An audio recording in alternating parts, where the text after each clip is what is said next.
والصلاة والسلام على رسول الله وعلى آله وأصحابه حزب الله وعلينا عباد الله أما بعد فقد قال الله تعالى في القرآن العظيم الفرقان المجيد أعوذ بالله من الشيطان الرجيم بسم الله الرحمن الرحيم سبحانك لا علم لنا إلا ما علمتنا إنك أنت العليم الحكيم صدق الله العلي العظيم وقال رسول الله صلى الله عليه وسلم بني الإسلام على خمس شهادة أن لا إله إلا الله وأن محمد رسول الله وإقام الصلاة وإيتاء الزكاة وصوم رمضان والحج متفق عليه وصدق رسوله النبي الكريم ونحن على ذلك من الشاهدين.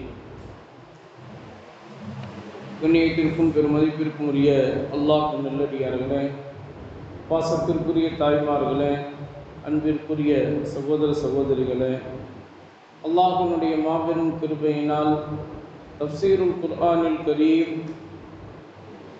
தற்போது 112வது வாரத்தை அடைந்திருக்கிறது.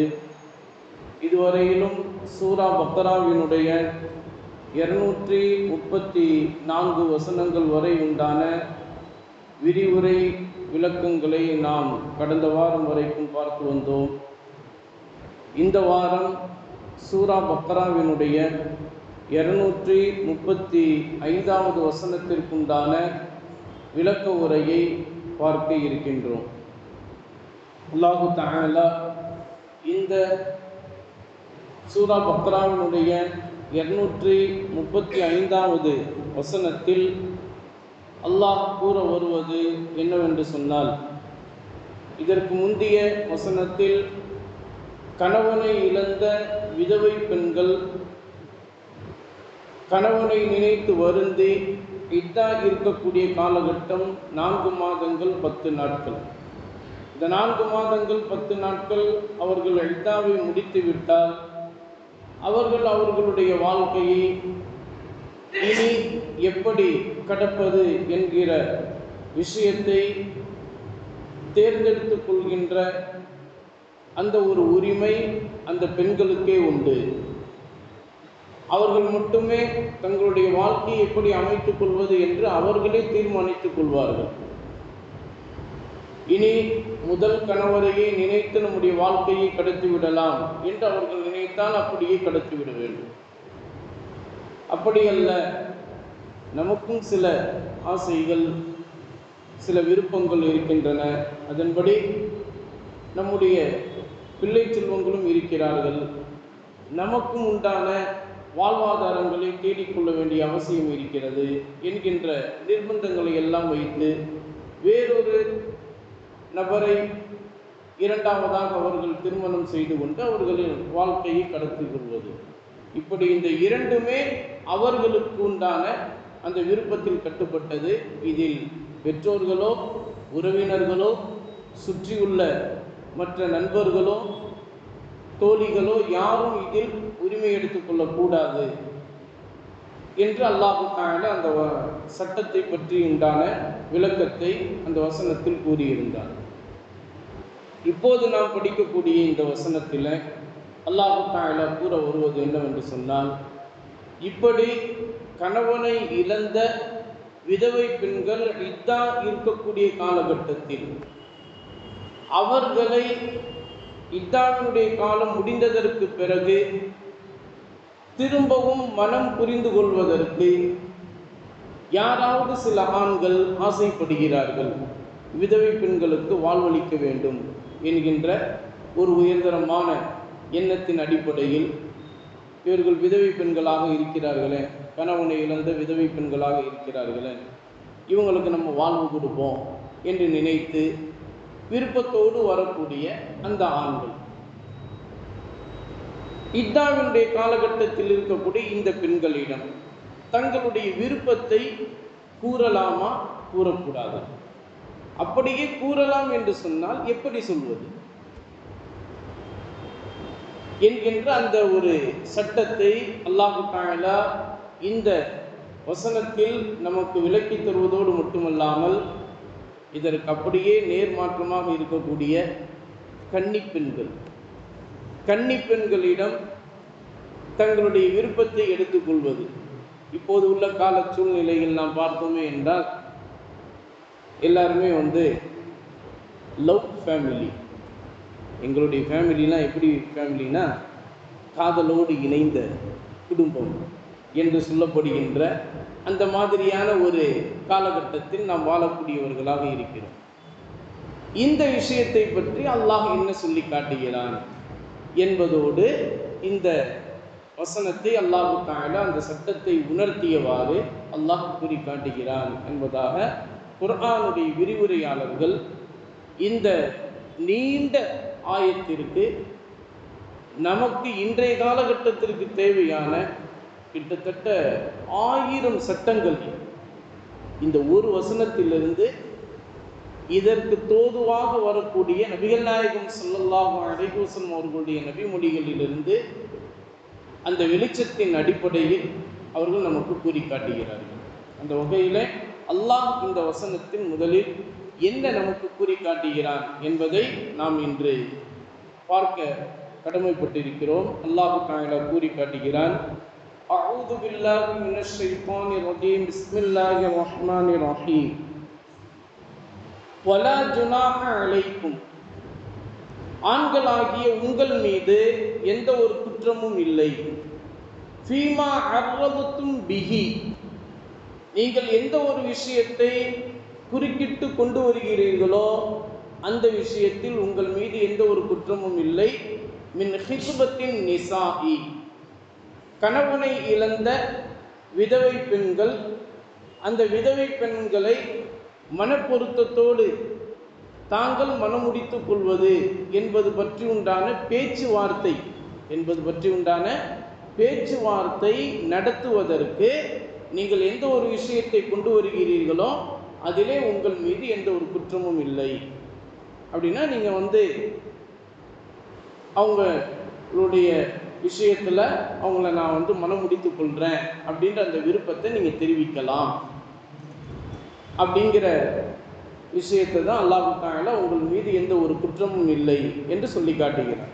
சொல்லி காட்டியதோடு மட்டுமல்லாமல் அல்லாஹ் கூறி காட்டுகிறான், அவ் அல்லது அக்னன்தும் ஃபீ அன்ஃபுசிக்கும், உங்களுடைய உள்ளங்களில் அது போன்ற விதவை பெண்களுக்கு வாழ்வளிப்பது என்கின்ற ஒரு விருப்பத்தை மறைத்து வைத்துக் கொள்வது. அவங்கள்ட்ட நீங்கள் போய் சொல்லலை, அவங்க உறவினர்கள்ட்டையும் நீங்கள் போய் சொல்லலை, ஆனால் உங்களுடைய உள்ளத்தில் நினச்சி வச்சுருக்கீங்க, விதவை பெண்ணுக்கு வாழ்வளித்தா நலமாக தானே இருக்கும், அவங்களுக்கும் ஒரு வாழ்வு கொடுத்த மாதிரி இருக்கும், நமக்கும் நம்முடைய வாழ்க்கையும் கடத்தி கொண்டு போகலாமே அப்படிங்கிற ஒரு நல்ல ஒரு எண்ணம்.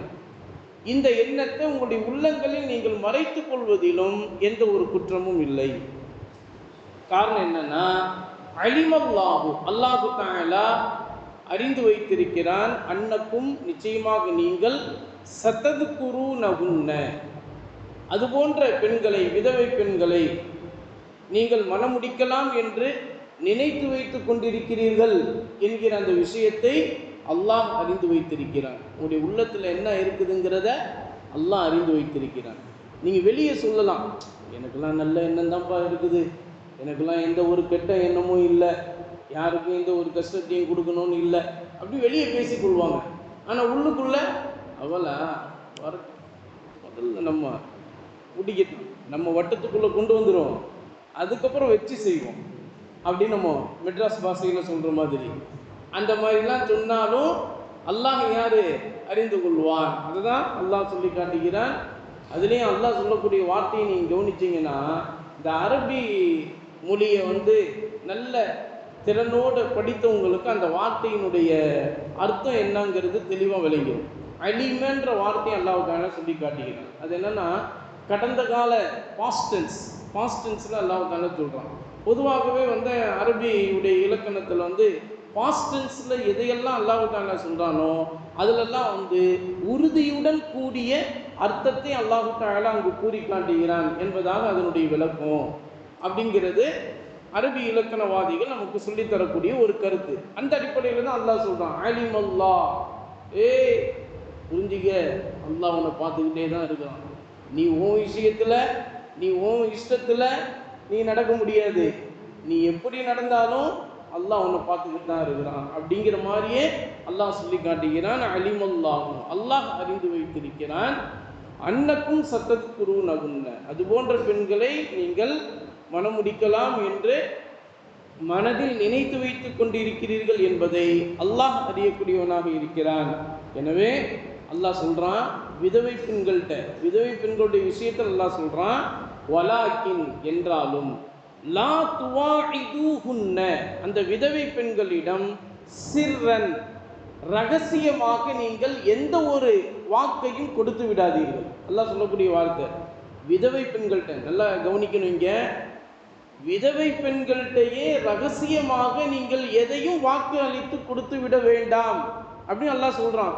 விதவை பெண்களுக்கு அந்த சட்டம்னா, கன்னி பெண்கள்கிட்ட இன்னைக்கு சொல்றாங்களே நம்ம பிள்ளைங்களா, வாழ்ந்தா உன் கூட தான் வாழ்வோம், இது நான் தரக்கூடிய உறுதி, என்னுடைய உயிரின் மீது சத்தியம், என்னுடைய தலையின் மீது சத்தியம் அப்படின்ற ஒன்று இவளுங்க என்ன இந்த மாதிரியான இப்போ உள்ள பெண்கள்லாம் என்ன ஆயிடுறாங்க அப்படின்னு சொன்னால், அப்படியே மெல்ட் ஆகிடுறாங்க.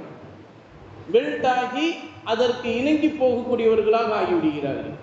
ஆனால் அல்லாஹ் சொல்கிறான், ஒலாக்கில்லா துவாஇதுஹுன்ன சிர்ரன்.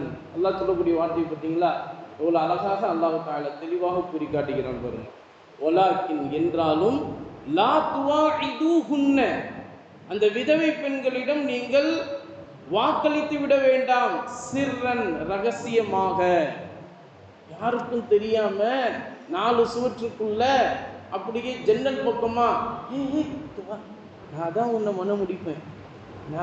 மன முடிப்பேன், பேசிலாம் வச்சிருக்கேன், எல்லா விஷயத்தையும் நான் பேசிட்டுலாம் வந்துட்டேன், எனக்கு எல்லாரும் தெரியும், நான் யார் தெரியுமா, நான் சொன்னா எல்லாருமே கேட்பாங்க அப்படின்னு ஜன்னல் பக்கமா ரகசியமாக நீங்கள் பேசுறதையும், அப்படிலாம் நீங்கள் எதையும் பேசிடக்கூடாதுன்னு அல்லாஹ் சொல்கிறான். இது விதவை பெண்கள்கிட்டயே நடந்து கொள்ளக்கூடிய ஒழுக்க நடைமுறை அல்லாஹ் சொல்கிறான்னா, அப்போ இதெல்லாம் நம்ம விளங்கணும். அப்போ கன்னி பெண்களுடைய விஷயத்தில் அல்லாஹ் எப்படி சொல்லுவான்றத நம்ம இதுலண்டே விளங்கணும். அதுதான் குர்ஆனுடைய விரிவுரையாளர்கள் நமக்கு இங்கு உணர்த்தி காட்டுகிறார்கள். வலாக்கில்லா துவாஇதுஹுன்ன சிர்ரன், ஆண்களே நீங்கள் அந்த விதவை பெண்களிடம் ரகசியமாக எதையுமே நீங்கள் வாக்காக கொடுத்து விட வேண்டாம்.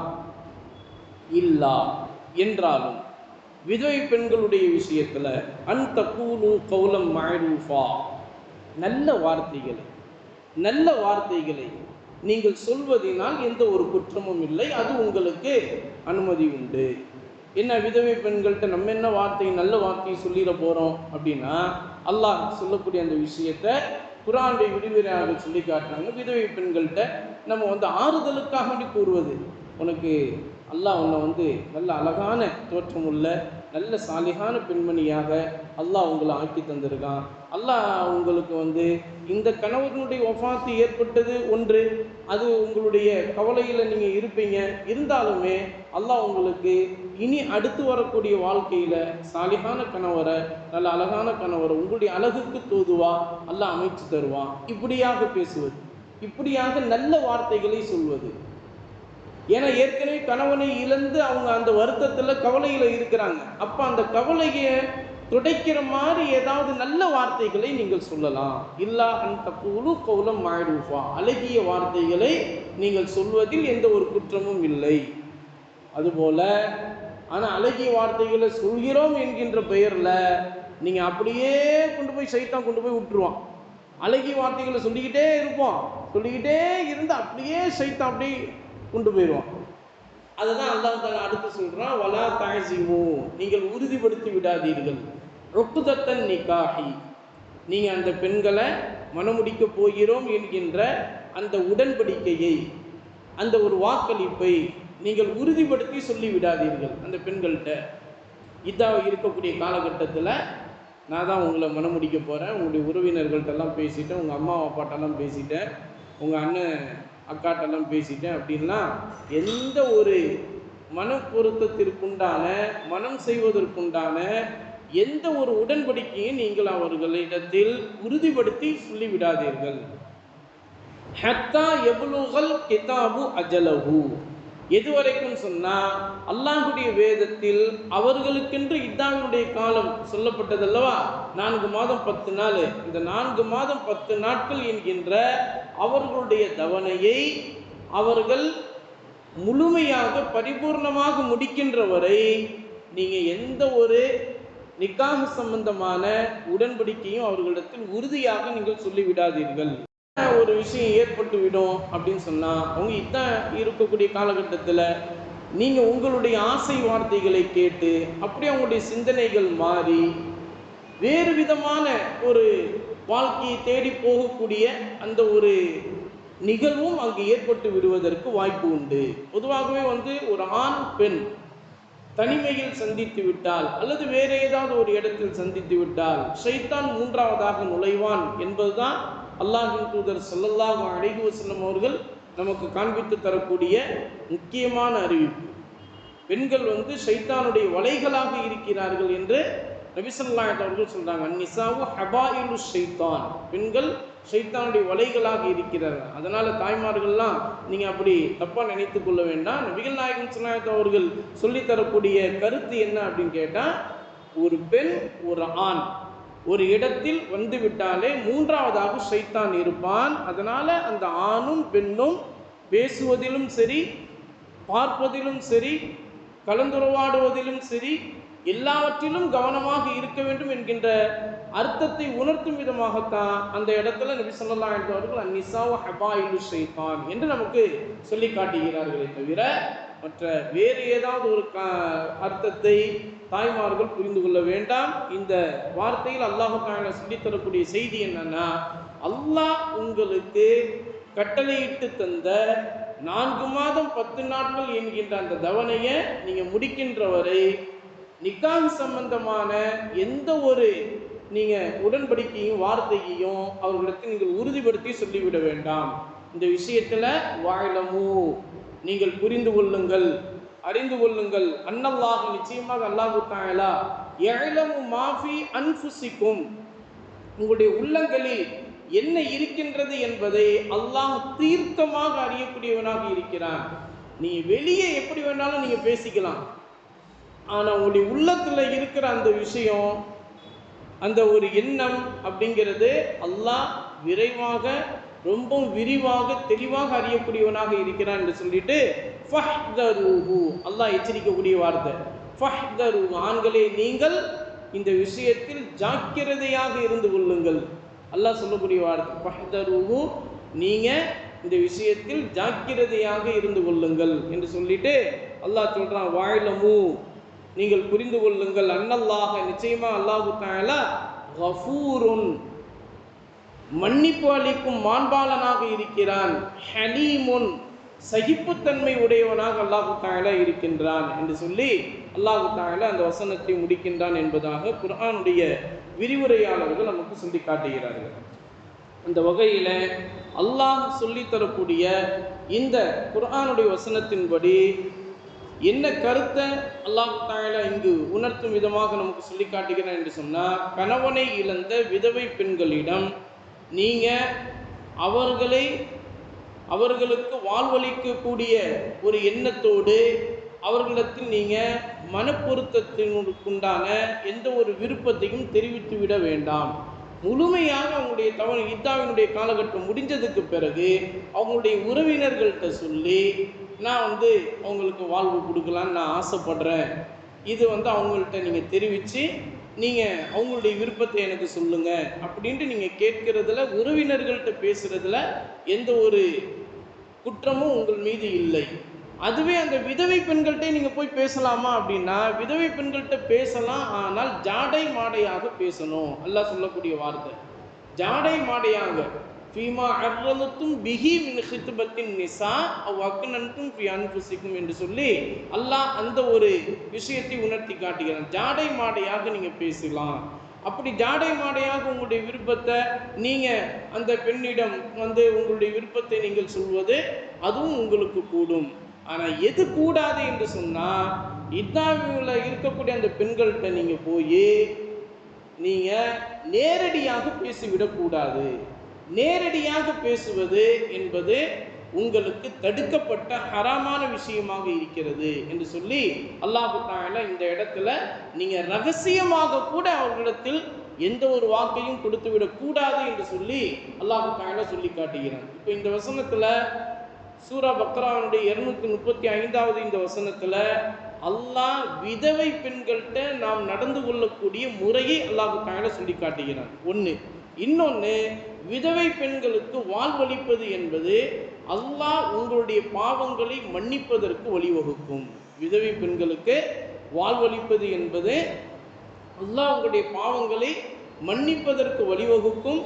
அது மட்டும் அல்லாமல் உங்களுடைய எல்லா விதமான தேவைகளையும் நிறைவேற்றிக் கொள்வதற்கு அல்லாஹ் பொறுப்பேற்கக்கூடியவனாக இருக்கிறான் அப்படின்னு சொல்லி அல்லாஹ் அன்னல்லாஹு கஃபூருன் ஹலீம் என்ற அந்த வார்த்தையினுடைய முடிவில் அதை சொல்லி அல்லாஹு தஆலா உணர்த்தக்கூடியவனாக இருக்கிறான் என்று குர்ஆனுடைய விரிவுரையாளர்கள் நமக்கு சொல்லி காட்டுகிறாங்க. அதனால தான் நபி ஸல்லல்லாஹு அலைஹி வஸல்லம் அவங்களுடைய மனைவிமார்களில் 12 மனைவிமார்களில் நீங்கள் பார்த்தீங்கன்னு சொன்னால் நபி ஸல்லல்லாஹு அலைஹி வஸல்லம் அவர்கள் ஆயிஷா சித்திகா ரலியல்லாஹு தஆலா அன்ஹா அவங்கள மட்டும்தான் கன்னிப்பெண்ணாக மனுமுடித்து இருப்பார்கள்.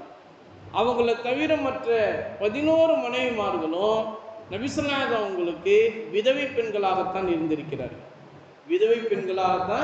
இருந்திருக்கிறார்கள். ஆனால் இன்றைக்கு மாற்று மதத்தினர்கள் அவங்க எப்படியாவது நபி ஸல்லல்லாஹு அலைஹி வஸல்லம் அவங்க மேலே ஒரு காழ்ப்புணர்வோடு பேசணுங்கிறதுக்காக வேண்டி நபி ஸல்லல்லாஹு அலைஹி வஸல்லம் அவர்களை எப்படியோன வார்த்தைகளை எல்லாம் இந்த பள்ளிவாசலில் வச்சு நம்ம சொல்லக்கூடாது, அப்படிப்பட்ட வார்த்தைகள் எல்லாம் அவங்க சொல்லி பலதார மனங்களை ஆதரிக்கக்கூடியவர்களாக இருக்கின்றார்கள். அப்படிங்கிற மாதிரிலாம் அவங்க சொல்லி நபி ஸல்லல்லாஹு அலைஹி வஸல்லம் அவர்கள் மேலே நிறைய அவதூறுகளை அவர்கள் சொல்லக்கூடியவர்களாக இருக்கிறார்கள். ஆனால் அப்படி அல்ல. அந்த அவதூறுகளை எல்லாம் உடைக்கக்கூடிய அளவிற்கு தான் நபி ஸல்லல்லாஹு அலைஹி வஸல்லம் அவங்களுடைய வாழ்க்கை அமைந்திருக்கிறது. நபி ஸல்லல்லாஹு அலைஹி வஸல்லம் அவங்களுடைய வாழ்க்கை வரலாறு நீங்கள் எடுத்து பார்த்தீங்கன்னா, நபி அவர்கள் தங்களுடைய இளமை பருவத்தில் தங்களுடைய திருமண வாழ்க்கையை தொடங்குகிற போது எந்த பெண்ணை வைத்து அவங்க வாழ்க்கையை தொடங்கியிருக்காங்க நீங்கள் நல்லா கவனிங்க. நபி ஸல்லல்லாஹு அலைஹி வஸல்லம் முதல் மனைவி யாருங்க? அன்னை ஹதீஜா ரலியல்லாஹு தஆலா அன்ஹா. ஹதீஜா ரலியல்லாஹு தஆலா அன்ஹா அவங்கள நபி ஸல்லல்லாஹு அலைஹி வஸல்லம் அவர்கள் மணமுடிக்கின்ற போது நபி ஸல்லல்லாஹு அலைஹி வஸல்லம் அவங்களுடைய வயது 25. அன்னை ஹதீஜா ரலியல்லாஹு தஆலா அவர்களுடைய வயது 40. சரிங்களா? இப்படி ஒரு சொல்லும் இருக்கிறது. அல்லது 50 வயது அப்படின்னு ஒரு சொல்லும் இருக்கிறது. ஆக மொத்தம் இது வரலாற்றாசிரியர்கள் சொல்லக்கூடிய கருத்து. ஆக மொத்தம் நபி ஸல்லல்லாஹு அலைஹி வஸல்லம் அவர்களை விட ஹதீஜா ரலியல்லாஹு தஆலா அன்ஹா அவங்க 15 வருடங்கள் 20 வருடங்கள் ரொம்ப பெரிய வயது முதிர்ந்த பெண்மணியாக அவங்க இருந்திருக்கிறாங்க இல்லையா? நபி ஸல்லல்லாஹு அலைஹி வஸல்லம் அவங்க இளமை பருவத்தில் தன்னுடைய திருமண வாழ்க்கையை தொடங்குகிற போது விதவை பெண்ணிற்கு வாழ்வளித்து தான் தங்களுடைய வாழ்க்கையை தொடங்கியிருக்காங்க. அது ஒரு விஷயம். இன்னொரு விஷயம், அன்னை ஹதீஜா ரலியல்லாஹு தஆலா அன்ஹா அவர்களோடு மட்டும்தான் நபி ஸல்லல்லாஹு அலைஹி வஸல்லம் அவர்கள் 25 வருடங்கள் வாழ்ந்திருக்கிறாங்க. மற்ற எந்த பெண்களோடையும் நபி ஸல்லல்லாஹு அலைஹி வஸல்லம் அவர்கள் அதிகமான வருடங்கள் வாழ்ந்ததில்லை. ஏன்னா நபி ஸல்லல்லாஹு அவங்களுடைய வாழ்க்கை மொத்தம் 63 வருடங்கள் இல்லையா? அந்த 63 வருடங்களில் நபி ஸல்லல்லாஹு அலைஹி அவர்கள் 50 வயது வரைக்குமே அன்னை ஹதீஜத்துல் குப்ரா ரலியல்லாஹு தஆலா அன்ஹா அவர்களோட தான் அவங்களுடைய வாழ்க்கை எல்லாம் கழிந்து இருக்கிறது. அப்போ இதுவெல்லாம் நமக்கு என்ன உணர்த்துகிறது என்று சொன்னால், நபி ஸல்லல்லாஹு அலைஹி வஸல்லம் அவர்கள் விதவைகளுக்கு வாழ்வளித்த முதல் இறை தூதராக அவர்கள் இருக்கிறார்கள். ஈருலகத்தின் தலைவராக அவர்கள் இருக்கிறார்கள் என்பது நமக்கு தெளிவாகவே அந்த வரலாற்றினுடைய அனைத்து பக்கங்களிலும் நமக்கு தெளிவாகவே விளங்குகிறது இல்லைனா? இதுதான் நபிகள் நாயகம் ஸல்லல்லாஹு அலைஹி வஸல்லம் காண்பித்து தரக்கூடிய ஒரு செய்தி. நபி ஸல்லல்லாஹு அலைஹி வஸல்லம் அவங்களுடைய 50 வயதிற்கு பிறகு தான் ஆயிஷா சித்திகா ரலியல்லாஹு தஆலா அன்ஹா அவர்களை மணமுடிக்கின்றார்கள். அப்போ ஆயிஷா சித்திகா ரலியல்லாஹு தஆலா அவங்களுடைய வயது சிறிய வயதாக இருந்தாலும் 9 வயது. அப்போ அவங்களுக்கு திருமணம் முடிக்கும்போது ஆயிஷா சித்திகா ரலியல்லாஹு தஆலா அவங்கள நபி ஸல்லல்லாஹு அலைஹி வஸல்லம் அவர்கள் மணமுடிக்கும்போது ஆயிஷா சித்திகா ரலியல்லாஹு தஆலா அவங்களுடைய வயது 9. அதுக்கப்புறம் அவங்க 12 வயசு 13 வயது ஆனதற்கு பிறகுதான் நபி ஸல்லல்லாஹு அலைஹி வஸல்லம் அவங்களுடைய வீட்டிற்கு அவர்கள் அனுப்பப்பட்டார்கள் என்பதெல்லாம் வரலாற்று ஏடுகளில் நமக்கு வந்திருக்கிறது. இப்போ இதுவெல்லாம் நமக்கு என்ன உணர்த்தி காட்டுகிறது என்று சொன்னால், விதவை பெண்கள்கிட்ட நபிகள் நாயகம் ஸல்லல்லாஹு அலைஹி வஸல்லம் அவர்கள் அவ்வளவு அனுசரையாக நபிசல்லாஹ் அவர்கள் அவங்களுடைய வாழ்க்கையை அரவணைப்போடு உள்ள வாழ்க்கையாக அவர்கள் தொடங்கி இருக்கிறார்கள், வாழ்ந்திருக்கிறார்கள். எல்லா பெண்களையும் அனுசரித்து அவர்கள் வாழக்கூடியவர்களாக இருந்திருக்கிறார்கள் என்பது இதிலிருந்து நமக்கு புரிய வருகிறது. இது ஒரு பக்கம். அடுத்ததாக அல்லாஹ் சொல்லக்கூடிய அந்த விஷயம் என்னன்னா, இந்த வசனத்தினுடைய இரண்டாவது பார்வையில் நம்ம பார்க்கக்கூடிய விஷயம் என்னன்னா, விதவை பெண்கள்கிட்டயே இவ்வளவு முக்கியத்துவத்தோடு நாம் அவர்களை காண்பது, அவர்களிடத்தில் பேசுவது, அவர்களிடத்தில் கலந்துரையாடுவது, இதையெல்லாம் வைத்துக் கொள்ள வேண்டும் என்ற சட்டங்களை அல்லாஹ் கூறி காட்டுகிற போது, கன்னி பெண்கள்கிட்ட நாம் எப்படி நடந்து கொள்ள வேண்டும் என்கிற விஷயத்தை அல்லாஹ் ரொம்பவும் கவனத்தோடு இந்த வசனத்தில் சுட்டி காட்டக்கூடியவனாக நமக்கு இருக்கின்றான். அதனால தான் நபி ஸல்லல்லாஹு அலைஹி அவர்கள் சொன்னாங்க, நீங்க தெரு வீதியில் நடந்து கொள்கிற போது எதேச்சையாக ஒரு பெண்ணை நீங்க பார்க்குறீங்க, எதேச்சையாக ஒரு பெண்ணை நீங்கள் பார்க்கிறீர்கள், பார்த்ததுமே உங்களுடைய பார்வையை நீங்கள் திருப்பிக் கொள்ள வேண்டும். நீங்கள் வெளியே தெரு வீதியில் போறீங்க, எதேச்சையாக ஒரு பெண்ணை, அந்நிய பெண்ணை நீங்கள் பார்க்குறீங்க, பார்த்ததுமே உங்களுடைய பார்வையை அப்படியே திருப்பிக் கொள்ள வேண்டும். திருப்பி இன்னொரு தடவை நீ பார்க்கணும்னு திரும்பி விடாது அப்படின்னு நபி ஸல்லல்லாஹு அலைஹி அவர்கள் சொல்கிறாங்க. சொல்லிட்டு நபி ஸல்லல்லாஹு அலைஹி சொல்கிறாங்க, முதல் பார்வைக்கு மன்னிப்பு உண்டு. எப்படிங்க? முதல் பார்வைக்கு மன்னிப்பு உண்டு, இரண்டாவது பார்வைக்கு மன்னிப்பு கிடையாது, அது குற்றமாக பாவமாக மாறிவிடும் என்று சொல்லி நபி ஸல்லல்லாஹு அலைஹி அவர்கள் இந்த ஹதீத்தை நமக்கு சொல்லித் தருகிறார்கள். இப்படி இந்த ஹதீத்தை நம்ம பிள்ளைங்கள்ட்ட பாடமாக இதை நாம் சொல்லித் தருவதாக இருந்தால், நம்ம பிள்ளைங்க என்ன கேள்வி கேட்குறாங்க தெரியுமா? இப்போ உள்ள பிள்ளைங்க, டீனேஜில் உள்ள பிள்ளைங்க அழகான முறையில் கேள்வி கேட்குறாங்க. உண்மையிலே அந்த அறிவெல்லாம் அவங்க யூஸ் பண்ணாங்கன்னா குர்ஆனில் ஹதீத்தில் ரொம்ப பெரிய அறிவாளிகளாக, அறிவு மேதைகளாக அவங்க ஆயிடுவாங்க. அதில் மாணவ பருவத்தில் இருக்கக்கூடிய ஒரு பையன் வந்து கேட்குறாரு, ஹஸ்ரத் நபி ஸல்லல்லாஹு அலைஹி என்ன சொல்லியிருக்காங்க, அந்நிய பெண்களை பார்க்கின்ற முதல் பார்வை உங்களுக்கு மன்னிப்பு உண்டு, ரெண்டாவது பார்வை பார்க்கறதுக்கு முன்னாடி நீ முகத்தை திருப்பிக்கன்றாங்க. இந்த முகத்தை திருப்பின, அந்த முகத்தை திருப்பி ரெண்டாவது பார்வைக்கு இப்படி திருப்பிடாத, திருப்பினா அது உனக்கு பாவம் குற்றமாயிரும் தானே சொல்றீங்க. இப்போ நான் என்ன கேட்குறேன்னா, இப்போ நான் வந்து முதல் பார்வையில் இப்படி பார்க்குறேன், பார்த்ததுமே அவளுடைய அழகை பார்த்து அப்படியே மெய்சிலிர்த்து போய் அந்த பார்வையை கொஞ்சம் கூட திருப்பாம, கண்ணையும் சிமிட்டாம அப்படியே பார்த்துக்கிட்டே இருக்கேன், இது கூடும் தானே? இது முதல் பார்வை தானே? இது முதல் பார்வையை நான் திருப்பலைங்க, முதல் பார்வையை நான் முடிக்கல. அவளை பார்த்ததுமே அவளுடைய அழகை கண்டு அப்படியே ஆச்சரியப்பட்டு அப்படியே மெய் சிரித்து போய் கண் கொட்டாம கண் சிமிட்டாம பார்த்துக்கிட்டே இருக்கேன்.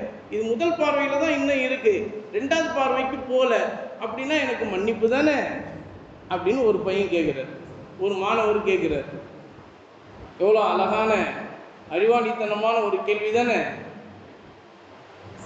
அப்போ குர்ஆனுடைய விரிவுரையாளர்கள், ஹதீத்துடைய விரிவுரையாளர்கள் நமக்கு சொல்லி காட்டுறாங்க, பா நீ விளங்குற மாதிரி முதல் பார்வை இரண்டாவது பார்வை, நீ விளங்குனது என்ன அப்படின்னு கேட்டால், முதல் பார்வைனா ஃபஸ்ட்டு இப்படி பார்த்துட்டு அப்படி திரும்பிட்டு திருப்பி ரெண்டாவதாக பார்த்து இது ரெண்டாவது பார்வை அப்படின்னு நீ நினைக்கிற, அப்படி தானே?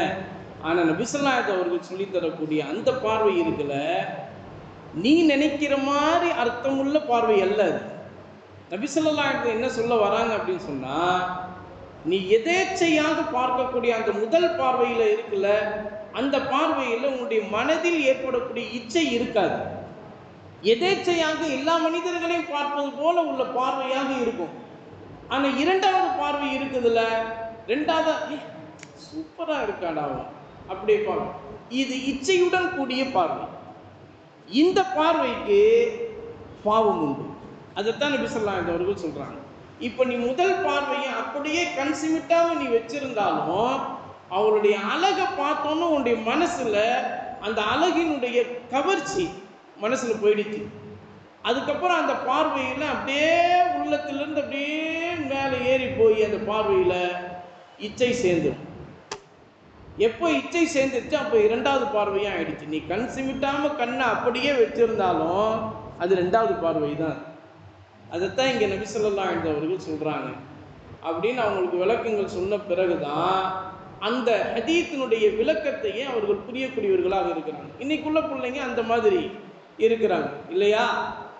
இது கன்னி பெண்களிடத்தில் நாம் மேற்கொள்ள வேண்டிய முக்கியமான சட்டமாக இருக்கிறது என்பதை குர்ஆனுடைய விரிவுரையாளர்கள் நமக்கு சொல்லி காட்டுறாங்க. அதோடு அடுத்த விஷயம் என்னன்னு சொன்னா, இந்த பெண் பார்ப்பது அதே மாதிரி மாப்பிள்ளை பார்ப்பது, இந்த விஷயத்தில் இன்றைய கால சூழ்நிலையில ரகசியமாக எதையும் வைத்துக் கொள்ளக்கூடாது. அதே மாதிரி மறைமுகமாக எதையும் வைத்துக் கொள்ளக்கூடாது. எல்லாமே வெளிப்படையாக பேச வேண்டும்.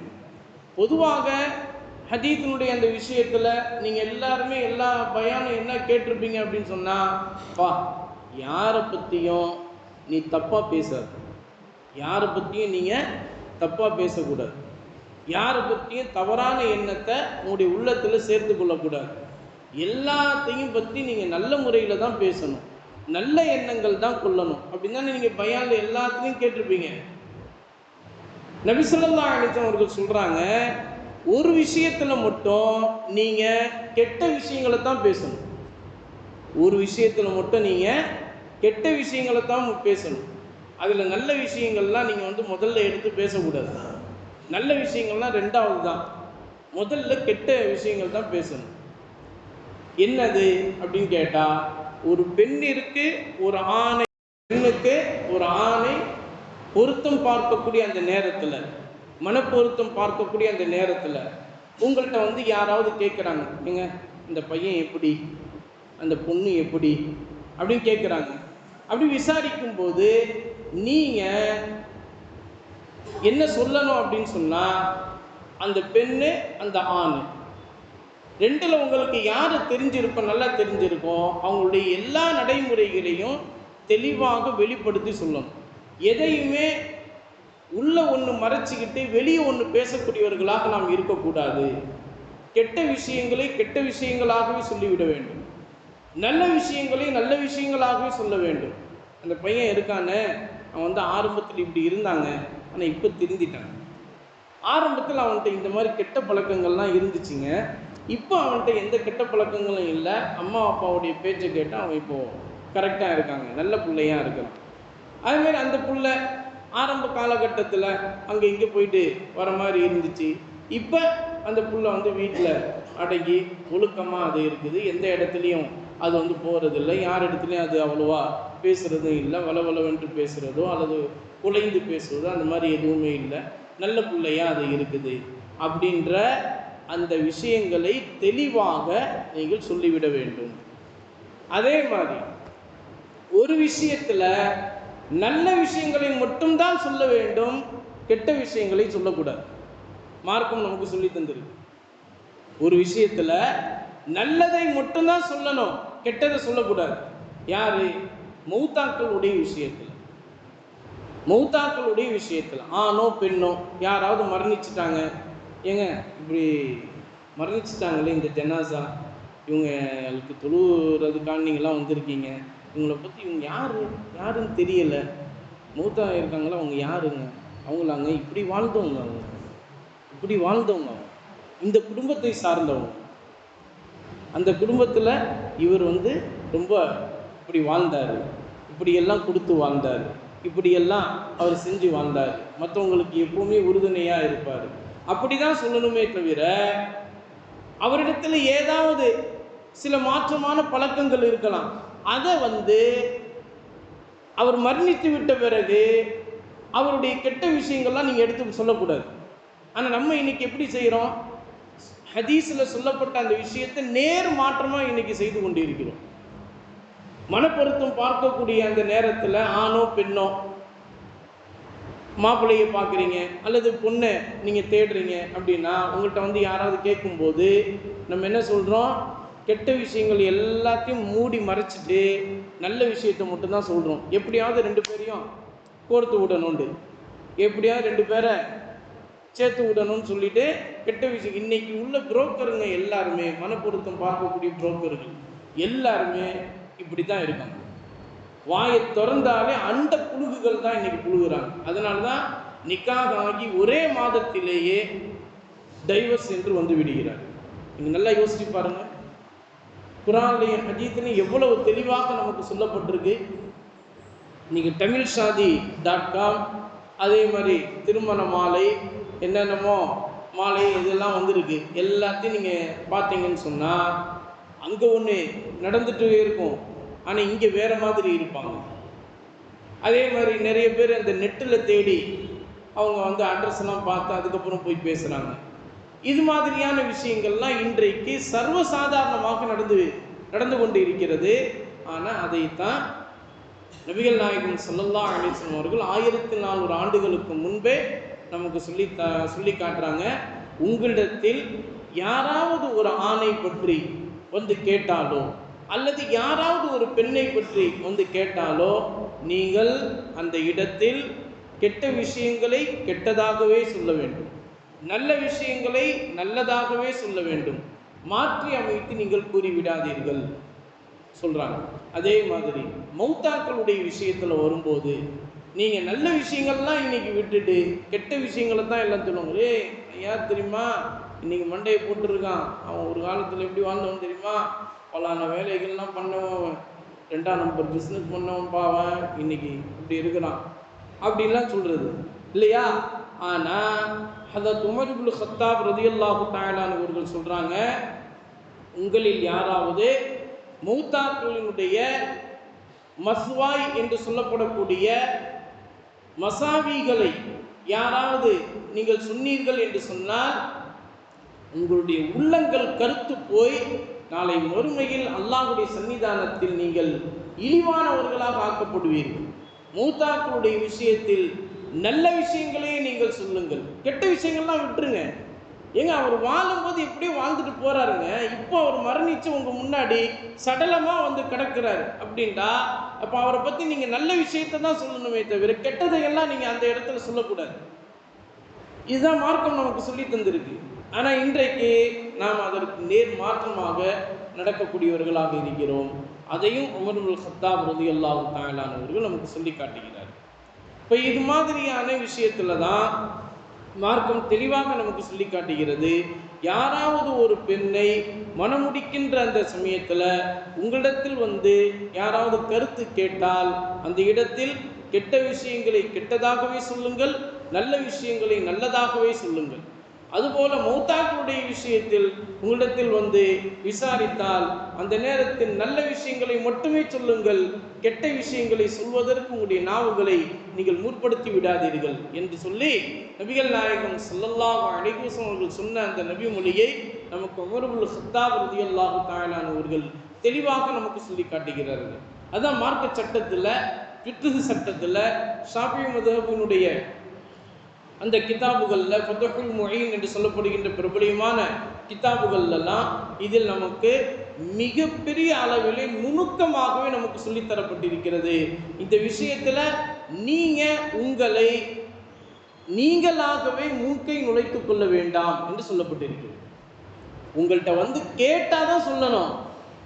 2 பேர் நிற்கிறாங்க, 3ஆவது ஒருத்தர் அங்கே வந்து கேட்குறாரு, நீங்கள் 4ஆவது ஒருத்தர் பார்க்குறீங்க அப்படின்னா அவனை பற்றி தான் நான் விசாரிக்கிறார், நம்ம போய் சொல்லுவோண்டான்னு சொல்லிட்டு நம்ம போய் என்ன செய்யக்கூடாது, சொல்லக்கூடாது. இன்னைக்கு அப்படி தான் எல்லா விஷயங்களும் நடைபெறுகிறது. உங்கள்கிட்ட வந்து கேட்கப்பட்டால் நீங்கள் அந்த நேரத்தில் இப்படித்தான் நீங்கள் சொல்லணும் அப்படின்ற அழகிய நடைமுறையை நமக்கு சொல்லித்தரப்பட்டிருக்கிறது. அதுபோன்று அல்லாஹ் சொல்லித்தரக்கூடிய அந்த விஷயத்தில் 4ஆவதான ஒரு விஷயம் என்னன்னு சொன்னால், வலா தஅஸிமு உக்தத்தன் நிகாஹி ஹத்தா யபுலுகல் கிதாபு அஜலா.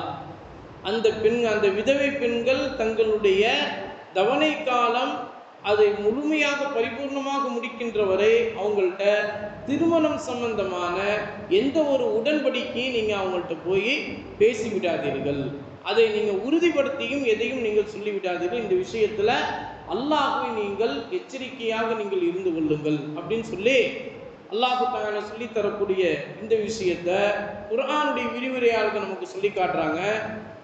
அல்லாஹ் இந்த இடத்துல சொல்லக்கூடிய அந்த செய்தி என்னன்னு சொன்னால், அல்லாஹ் தஆலா நமக்கு அழகிய நடைமுறையை, வாழ்க்கையில் நம்ம மேற்கொள்ள வேண்டிய அழகிய நடைமுறையை நமக்கு சொல்லி காட்டுகிறான். என்னன்னா, கணவனை இழந்த விதவை பெண்கள், கணவனை இழந்த விதவை பெண்கள், அந்த கணவனை இழந்த விதவை பெண்கள்கிட்ட நம்ம எந்த ஒரு விஷயத்தையும் பேசுகிற போது ரகசியமாக எதையும் நீங்கள் சொல்லிவிடாது. அவங்களுடைய உறவினர்கள்ட்ட நீங்கள் பேசுங்க. அந்த தவணை காலம் அவங்க முழுமையாக முடிந்ததுக்கு பிறகு உங்களுடைய உறவினர்கள்ட்ட தான் நீங்கள் போய் பேசணுமே தவிர, அந்த பெண்களிடத்திலேயே நேரடியாக எனக்கு உரிமை உண்டு, அவங்கள்ட்ட போய் பேசுறதுக்கு எனக்கு உரிமை உண்டு என்று சொல்லி நீங்களாகவே அந்த உரிமையை எடுத்துக்கொள்ளாதீர்கள். காரணம் என்னன்னு சொன்னால், விதவை பெண்களுடைய விஷயத்தில் அல்லாஹ் 2 விஷயத்தை அவங்களுக்குரிய உரிமையாகவே அல்லாஹ்வுக்கால கொடுத்து விட்டான். என்னன்னா, இந்த விதவை பெண்கள் நினைச்சா தங்களுடைய வாழ்க்கையில் இன்னொரு கணவரை மணந்து அவங்க மனம் முடித்து அந்த வாழ்க்கையை அவங்க கடந்து கொண்டு போகலாம். அப்படி இல்லை அப்படின்னா முதல் கணவனையே நினைச்சு அவங்களுடைய வாழ்க்கையை அப்படியே கழித்து கொண்டு போகலாம்.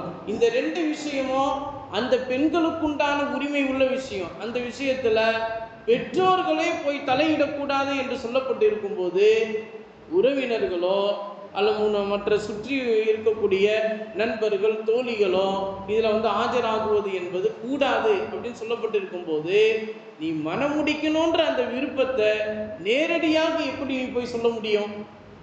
நேரடியாக எப்படி போய் நீ சொல்ல முடியும்? சொல்வதே முடியாது. அப்படிங்கிற அந்த விஷயத்தையும் அல்லாஹ் தஆலா இங்கே நமக்கு உணர்த்தி காட்டுகிறான். அதுபோன்று நபி ஸல்லல்லாஹு அலைஹி வஸல்லம் அவர்கள் தங்களுடைய கடைசி காலகட்டத்தில் அந்த ஹஜ்ஜத்துல் விதா என்று சொல்லப்படக்கூடிய கடைசி ஹஜ்ஜு செய்கிற போது நபி ஸல்லல்லாஹு அலைஹி அவர்கள் முக்கியமான சில உபதேசங்களை அந்த இடத்துல சொல்லிட்டு போயிருக்கிறாங்க. அந்த உபதேசங்களில் 3வதாக நபி ஸல்லல்லாஹு அலைஹி அவர்கள் சொல்லி தந்த அந்த செய்தி என்னன்னு சொன்னால், பெண்களுடைய விஷயத்தில் அல்லாஹ்வை நீங்கள் அஞ்சிக் கொள்ளுங்கள். பெண்களுடைய விஷயத்தில் அல்லாஹ்வை நீங்கள் அஞ்சிக் கொள்ளுங்கள். பெண்களுடைய விஷயம் என்று சொல்கிற போது அதில் எல்லாருமே விடுவார்கள். தாய் இருந்தாலும் சரி, மகளாக இருந்தாலும் சரி, தன்னுடைய மனைவியாக இருந்தாலும் சரி, உடன் பிறந்த அக்காலாக இருந்தாலும் சரி, உடன் பிறந்த தங்கையாக இருந்தாலும் சரி, எல்லா பெண்களும் அங்கே அந்த இடத்தில் விடுவார். அந்த பெண்களுடைய விஷயத்தில் நாம் அல்லாஹ்வை அஞ்சிக் கொள்ள வேண்டும். எந்தெந்த இடத்துல அவங்களிடத்துல பேசணும் என்று மார்க்கம் நமக்கு சொல்லி தந்திருக்கிறதோ அந்த இடத்துல தான் நம்ம பேச முடியும். எந்த இடத்துல பேசக்கூடாது என்று மார்க்கம் நமக்கு சொல்லி தந்திருக்கிறதோ அந்த இடத்துல நம்ம பேசக்கூடாது. எதேச்சையாக ஹஜ்ரத் உமர் இப்னு கத்தாப் ரலியல்லாஹு தஆலா அன்ஹு இரவினுடைய நடுநிசி நேரத்தில் தங்களுடைய சுய தேவையை முடிப்பதற்காக வேண்டி வெளியே வராங்க.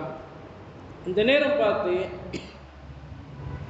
உடலெல்லாம் மறைத்து கொண்டு ஒரு பெண்மணி அவங்களுடைய சுய தேவையை முடிப்பதற்காண்டி வெளியே வராங்க மதீனா நகரத்தில்.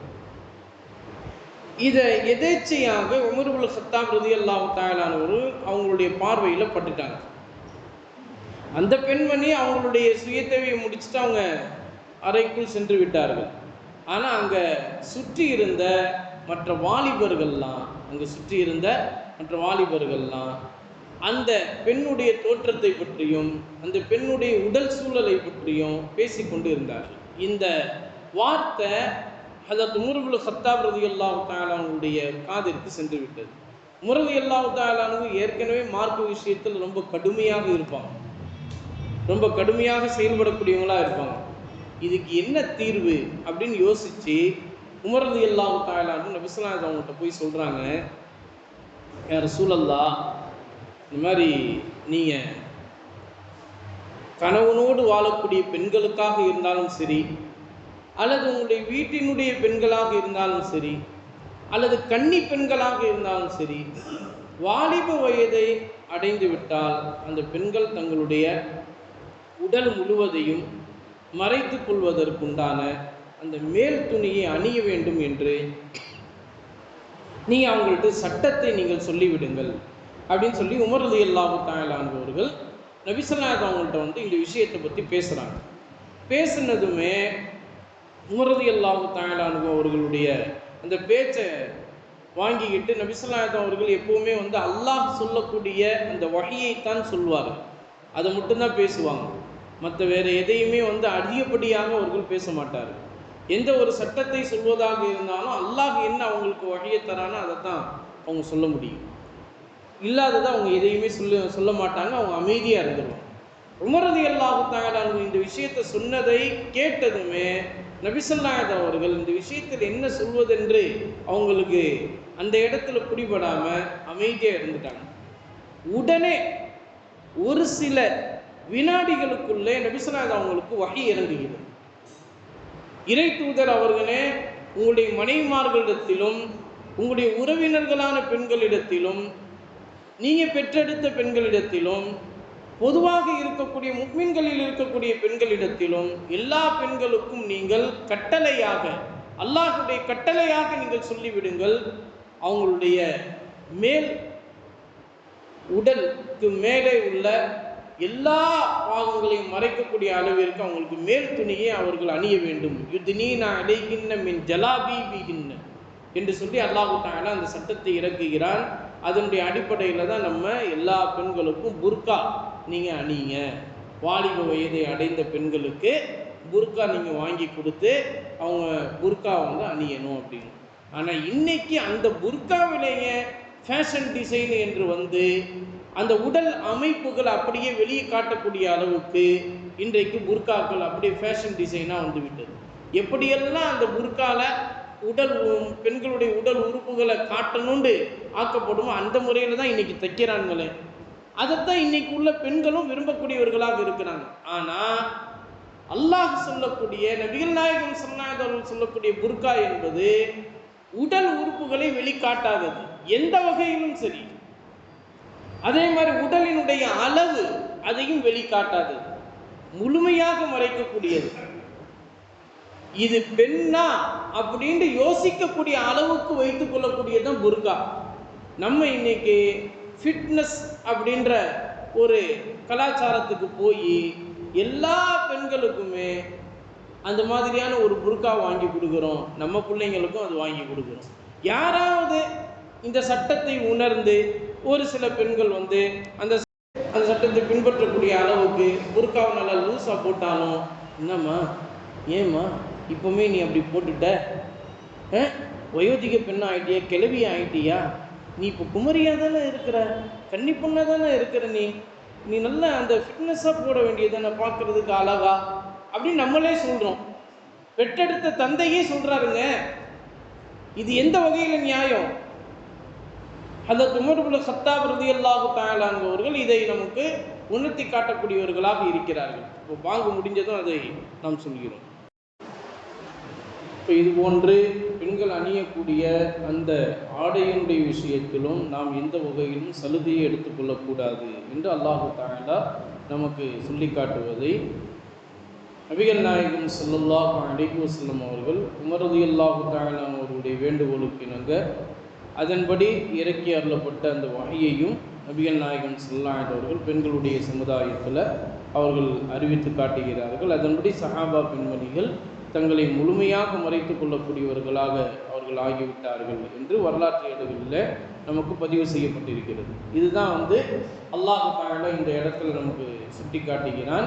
விதவை பெண்களாக இருந்தாலே இது போன்ற அந்த விஷயத்தை நாம் அவர்களிடத்தில் கையாளுகிற போது ரகசியமாக கூட நீங்கள் எந்த ஒரு வாக்கையும் நீங்கள் கொடுத்துவிடக் கூடாது என்று அல்லாஹ் தஆலா சொல்லி இருக்க, கன்னி பெண்களிடத்தில் முழுமையாகவே நாம் பேசுவதை நிறுத்திவிட வேண்டும் என்பதைத்தான் அல்லாஹ் தஆலா இந்த வசனத்திலிருந்து நமக்கு சுட்டி காட்டுகிறான் என்பதாக குர்ஆனுடைய விரிவுரையாக நமக்கு இவ்வளவு விளக்கமாக இந்த குர்ஆனுடைய விரிவுரையாக நமக்கு எடுத்து காட்டுகிறார்கள். எனவே எந்த ஒரு விஷயத்தை கேட்டும் அதன்படி வாழ்நாள் முழுவதும் அமல் செய்யக்கூடிய தௌஃபீக்கை அல்லாஹ் தஆலா நம் அனைவருக்கும் தந்தல் புரிவானாக.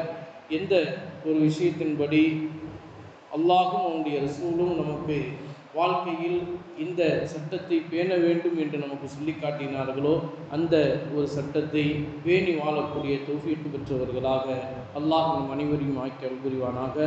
வாழ்நாள் முழுவதும் குர்ஆனை ஓதி அதனை விளங்கி அமல் செய்யக்கூடிய நன்மக்களாக அல்லாஹ் தஆலா நம் அனைவரையும் ஆக்கி அருள் புரிவானாக. பெண்களுடைய விஷயத்தில் எப்போதுமே எச்சரிக்கையாக இருக்கக்கூடிய நல்ல ஆண் மக்களாக அல்லாஹ் தஆலா நம் அனைவரையும் ஆக்கி அருள் புரிவானாக. அதுபோல ஆண்களுடைய விஷயத்தில் எப்போதும் ஜாக்கிரதையாக இருந்து கொள்ளக்கூடிய சாலிஹான தாய்மார்களாக நம்முடைய தாய்மார்களை அல்லாஹ் தஆலா ஆக்கி அருள் புரிவானாக. நபிகள் நாயகம் ஸல்லல்லாஹு அலைஹி வஸல்லம் அவர்கள் மீது ஸலவாத்து சொல்லக்கூடிய நாவை அல்லாஹு தஆலா நம் அனைவருக்கும் தந்தல் புரிவானாக.